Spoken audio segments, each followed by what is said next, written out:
This is Good Morning Suncoast. We're here for you. Good morning, everyone. Thank you for joining us. I'm Rebecca Vargas. And I'm Don Brennan, along with Josh Stone, and for John Scalzi, who went to a baseball game yesterday, he told me. Yeah, he's having a good time Nice. up north, enjoying a well-deserved vacation. Yes. And So. what about the Giving Challenge?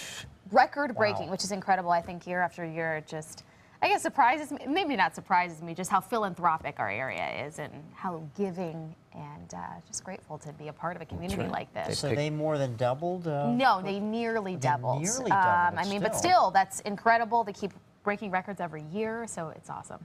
I can't wait to tell you who led the leaderboard. Oh, really? The top of the leaderboard. Meow. Meow, and people love animals. Well, you know, the weather has been amazing as far as if you like summer. Well, if you like summer, if you I like was gonna say. summer, but we're, you know, today is the first day of fall. Officially it starts in a few hours. But you walk outside, it's still summer. 77 degrees, does not feel like fall at all. Got a muggy out there with a dew point at 73. And our radar, quiet, and looks like that's going to be the case throughout the day because of dry air aloft. Of course, we'll talk more about that in the main weathercast. Day planner shows highs basically like what we experienced yesterday. Low 90s, upper 80s, depending on where you are. Rain chance does lessen. It increases inland further you go, but of course, with this dry air kind of capping out the atmosphere. We'll talk all about it in a few minutes.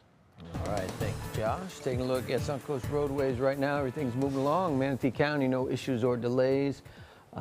Really moving nicely, knock on wood. And as you head down into Sarasota County, no hot spots there either. As you leave the door this morning at 5:02, you should get to work or wherever you're going rather easily. And topping our news this morning, a pro-Trump sign at a local restaurant sparks both Clinton and Trump supporters to hold two separate rallies at the same time outside of that restaurant. Get a little tricky, but Sarasota police were standing by as a precaution. ABC 7's Ray Collins was there and has the story. USA! Politics in the year 2016. This was the sign outside Barnacle Bill's restaurant on the North Trail that caused the uproar. It says, NRA member, concealed carry okay, not deplorable, vote Trump. Local Democrats plan to rally against that sign, but local Republicans plan to be there also. And if this were a sporting contest, they would have called the game at halftime. And proud of it. There were well over 100 Trump supporters, and we counted less than 20 Clinton supporters. One woman carrying a Clinton sign weaved her way through the entire line of Trump supporters and only had words with one person at the end of the line. Where are the other Clinton supporters? Nobody knew about it. Found out about it yesterday on Facebook. Among the Trump supporters, one woman who stood within a cardboard wall to illustrate her candidate's promise to crack down on illegal immigration. She said Trump needs to win Florida. I think he's going to need everybody. He's going to need the people who haven't made up their minds yet, the ones of us who have already made up our minds, and we need to get some people switched over too. Keeping a close eye on all of this, Sarasota police, both in their cars and in the shadows, but in the end, there didn't appear to be any serious confrontations. And you can bet there'll be many more rallies for both candidates in the next 6 weeks. On the North Trail, Ray Collins, ABC 7, your Suncoast News. The state is expected to rest its case today against the Sarasota woman accused of trying to kill her 6-year-old daughter. Ashley Parker is charged with attempted murder. Police say they found her daughter in her home with several stab wounds last summer. Law enforcement among those taking the stand detailing Parker's actions during the arrest process. But the key witness is Ashley's daughter, who described the attack. And after that, she stabbed me. She stabbed you? Yeah. On my back, first the lip, then my stomach, then my chest. Parker's attorneys say that their client has a history of mental illness. She is now facing charges of attempted murder, cruelty toward a child, and resisting arrest. She could face life in prison if convicted. Closing arguments are expected tomorrow. And a candlelight vigil will be held tonight in honor of the Parents of Murdered Children National Day of Remembrance. Survivors of violent crimes, as well as loved ones of those who have died in violent acts, are set to gather in the community room of the Sarasota Police Department tonight. The vigil will include speakers, a remembrance, and a candlelight tribute. A walk to Sarasota Judicial Center Memorial Bricks for candlelight tribute to victims will follow the tribute. The ceremony will begin at 6:30. And also, officials with the Sarasota Police Department are set to give an update today on the fight against the heroin epidemic within the city. A press conference will be held this morning at 9:30, and Sarasota police say 43 people have overdosed on suspected heroin and other drugs since July, 8 of whom have died. And the police department is working with emergency medical services and First Step of Sarasota to bring more awareness to the crisis. For the second time this week, a skimming device is found at a local 7-Eleven. Bradenton police say the device, which thieves used to steal credit card information, was found Tuesday evening inside the ATM at the 7-Eleven on 14th Street West. They're not sure how long the skimmer was there, but police advise if you have used that particular ATM within the last week and notice any unusual debit or credit transactions, call the detective at the number on your screen. The other skimmer was found on Sunday at the 7-Eleven on Clark Road, just west of the interstate. Well, some officers of the Sarasota Police Department are going through intense training. This week, several officers are completing the International Police Mountain Bike Association Police Cyclist course. The department posted this video on its Facebook page of officers going through obstacles at the Van Wezel Performing Arts Hall. They're braving the heat, going up and down stairs, on and off sidewalks, and negotiating potholes, all so they can patrol more efficiently and track down suspects.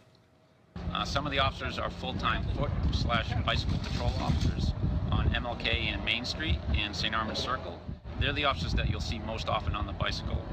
All the other officers will be able to use the bicycle when they have free time, not answering calls, to patrol their zones in a more effective manner. Once the officers are certified, they can use their bike anywhere in their zone assignment. Well, first of its kind meeting at Venice City Hall happened yesterday. Yeah, residents had the chance to speak to key department heads within the city all at once. City officials, fire, rescue, and Venice police were on hand to answer questions. One of the major topics was the multi-million-dollar public safety bond set to go before voters on the November ballot. That money would be used to build a new police station. They're using tarps to cover up their equipment because of the water coming through the roof at the present police station. It's just, wow. They understand now directly from us, explaining what the assets are, what needs to be addressed, why we're doing this, done deliberately, understanding that it has an impact on taxpayers. The city manager is the one who organized the meeting, and he hopes to have more in the future. We have an update on the Venice Police Department's effort to increase officers' salaries. The police department union is asking the city council for a substantial pay increase for its officers. The goal is to slow police turnover rates, which have been high over the last few years.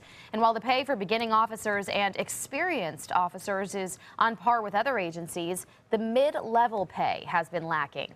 The city council set aside $160,000 to go towards those raises.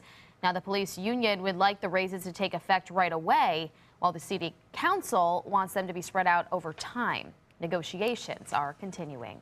In less than 2 weeks, the new Sarasota County Public Library in Venice will open its doors, and it's much awaited. County staff members have been working for months to renovate the Hamilton building, which is behind the Venice Theater on North Nokomis Avenue.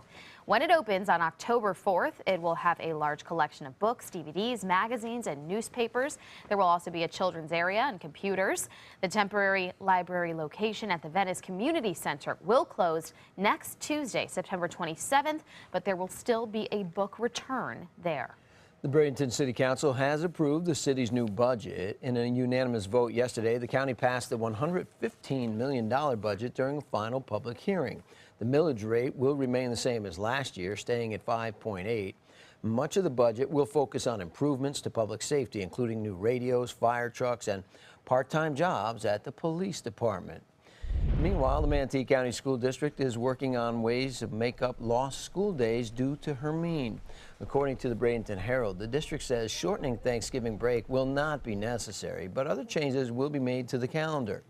The district is proposing eliminating the half days on October 5th and December 7th and turning them into full days instead. An additional day could also be added before the start of winter break. The school board will vote on the proposal at a meeting on Tuesday. And an unpleasant sight and smell continues troubling Longboat Key residents. Thousands of dead fish are washing up on the 10-mile stretch of the island. The FWC confirms red tide is to blame, and Longboat Key officials are confident the tide will take the fish back into the Gulf. We'll respond to them when it begins to significantly impact people's ability to have a pleasant experience here. We're not there yet. It's not pleasant to the eye, and it's even less pleasant to the smell. Town officials say it